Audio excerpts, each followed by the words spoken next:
Il Movimento 5 Stelle sarà in questo governo il garante della coesione nazionale. Si devono rispettare i referendum che hanno portato avanti i cittadini delle regioni che chiedono autonomia, ma non a discapito di altre parti d'Italia o della coesione nazionale.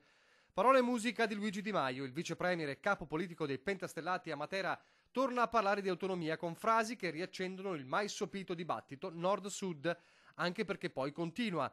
Ricordiamoci, dice, che la prima area d'Italia che ha bisogno di più lavoro, sviluppo e imprese è proprio il sud. Ma a chi sta seguendo passo dopo passo il non facile percorso verso l'autonomia del Veneto tra equilibri e contrappesi, quelli di Di Maio sembrano vuoti slogan. Se parte dal presupposto che qualcuno voglia far venir meno la coesione sociale, il presupposto non esiste. Il punto è che qui si vuol far credere con queste battute, o meglio, quando si fanno queste battute, si presuppone che l'Italia sia coesa, mentre non lo è. Non che vi siano contrasti fra i cittadini, è diseguale perché se guardiamo le tutele garantite dalla Costituzione ci sono parti del territorio dove queste tutele sono assicurate ed altre parti dove non sono assicurate. Il problema, sottolinea Bertolissi, è sempre lo stesso. Autonomia non è secessione dei ricchi, ma assunzione di responsabilità.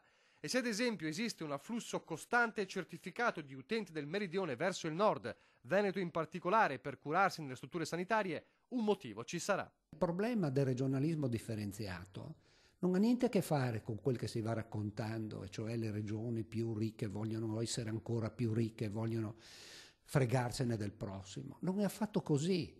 E chi non sfrutta i talenti che ha, che è in difetto rispetto all'obbligo di solidarietà nei confronti della Repubblica. Perché l'obiettivo è uno solo. Essere più efficienti e quindi di erogare più prestazioni e servizi. Questo è il problema del Paese. Le altre sono chiacchiere assolute.